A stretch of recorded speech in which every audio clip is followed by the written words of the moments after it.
Sunday morning, January 29th, 2023, 0 degrees here in northeast Iowa.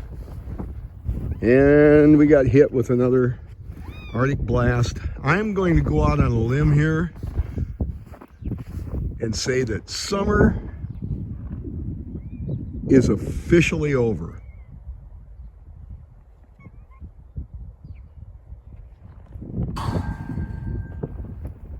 Yeah, how many of you would agree with me? Winter sucks. I'm gonna walk out to the Quonset building, get the 2520 John Deere out, and plow out with that. Look how deep it is.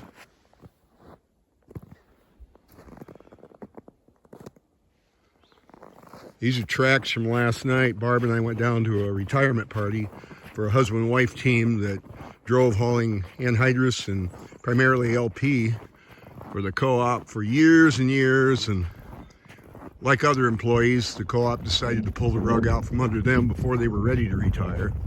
That co-op has gone to shit. Not a good place to work. This is why I keep the Kubota in one shed and the John Deere out here in the, oh, John Deere won't fit in the other building. It's too tall. Can't get it in there. It's too big and long too. But look at the drifting in front of the shed here, in front of the walk-in door. Oh, if necessary, I've seen it a lot worse. Necessary, I can grab the Kubota and plow away into the building to get the other tractor out, which I've had to do.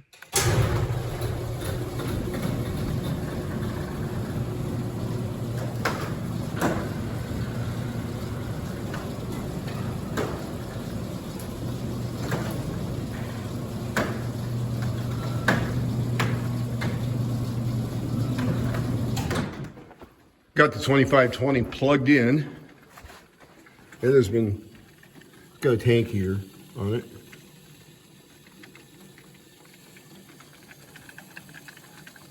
And it's run, the block is nice and warm. She's ready to go. The hydraulics are going to be rather stiff, but she'll warm up.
Well, as luck or fate would have it, I was almost done. I had this one little windrow to push up yet, clean up in front of this pile, and I was done. You see this dark spot here? I blew a hose or a fitting or something. I couldn't curl the bucket back to the flat position. Everything else worked, but that did not. And if you notice, there's a trail of hydraulic fluid leading all the way back to the Quonset building. And when I backed the 2520 in, got it in position to shut it off, went to turn the wheels, and it was low enough on hydraulic fluid, I had no power steering. So got in a good place where I can work on it. Not going to work on it today, but tomorrow I will tear into it and we'll see what we got going on. Boy, it was losing a lot of fluid, wasn't it? Wow. I'm pretty sure I lost it all. So it's going to be interesting to see what actually happened. If it's a fitting or a hose or what. I heard the pop. It was under no load, just curling the, flattening the bucket back out. And wow, you're getting down there now where it's starting to slow down. I had it in high reverse, really putting it in here. I wanted it in the shed so it wasn't broke down out here in the sub-zero weather. Oh, wow. Well, let's go in and I'll show you what we're talking about here.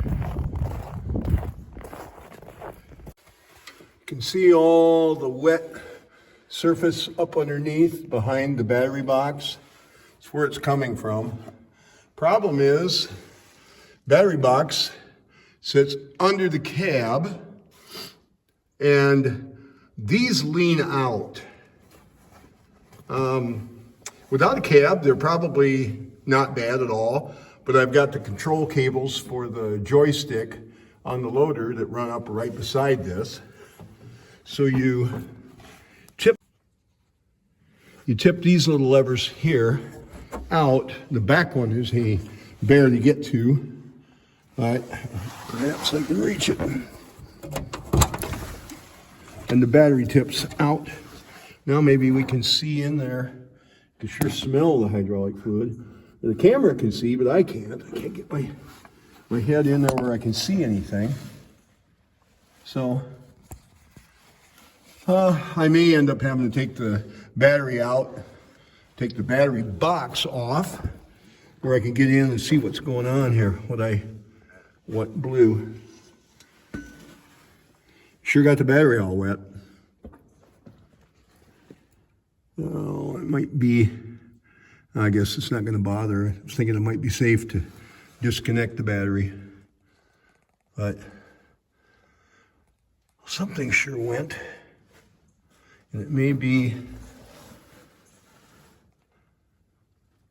it's really hard to say at this point.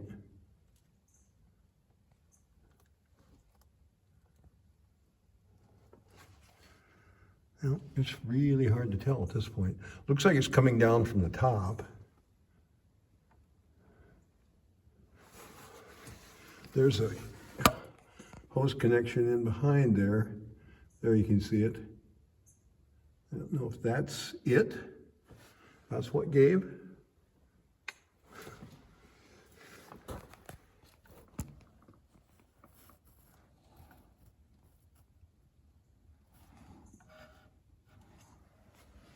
It's a mystery, Houston. We'll tear into it tomorrow and we'll know more about it. I moved that pail in here once I got stopped. Of course, nothing's running, so I won't be pumping anything, but that's all that drained out of there. And you can see the puddle on the ground around it. This is just limestone chips for a floor in here. So it'll make it for an easier cleanup than it would be on concrete. But so this girl's dead in the water till I get it fixed. Can't be running it. However, it sits off to the side. It's not going to be an issue of it being in the way. The Ford's not running right now. That's my next project to get that going. I'm in the process of taking the hood off of it where I can get to it. There are some bare wires here that are causing issues. And boy, I don't know if I can get that in there so you can see the wires. Probably see them better from the top. I don't know. I'm going to replace the battery. Battery's old enough, should be replaced anyway. But to these solenoids, if I go around to the other side, I gotta walk all the way around because I got everything parked in here so tight.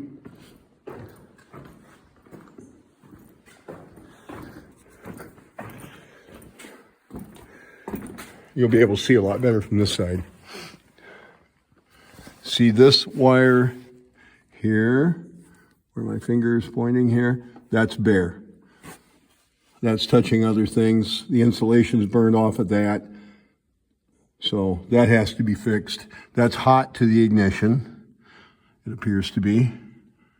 So when you're trying to start it, this wire to the starter's in really bad shape. I'm going to replace that. It's going to have all new wiring on it. I need to put new spark plugs in it. And having the hood and the gas tank out of the way will sure help that. It's kind of a project to get the hood off. I'll probably have to have somebody come and help me lift it off. The gas tank is nearly full, and the gas is 2 years old. So, still smells good, but, you know, gas does not keep. It's got seafoam in it.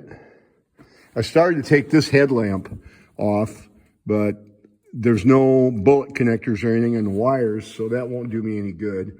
I'll have to hook that back up.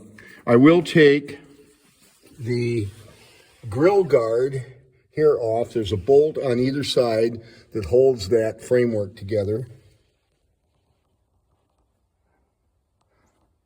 Get down where I can see where that bolt is there. Right there.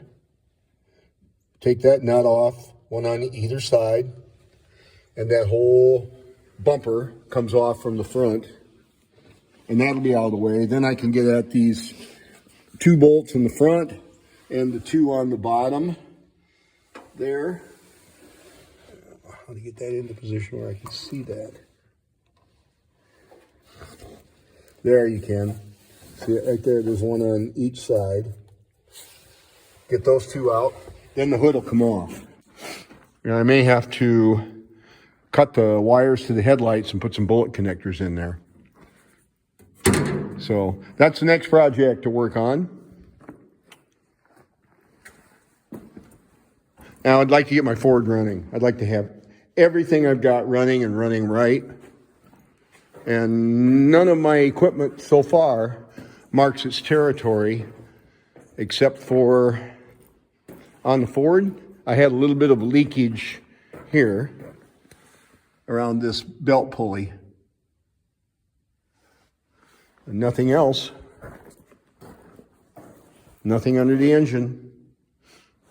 So, my stuff is old, it's in good shape, and I want to keep it that way. So, all right, that's enough. I will probably do another video and show what we get into once I can tear into that and see what's going on. Shame. But that stuff happens once in a while. I've got some hoses that need attention. I know that. There's a couple on the loader that should be replaced. They're getting weather checked. So I'll be spending some money on that. But thanks for watching, everybody. We'll see you for the next one. Remember, if you rest, you rust.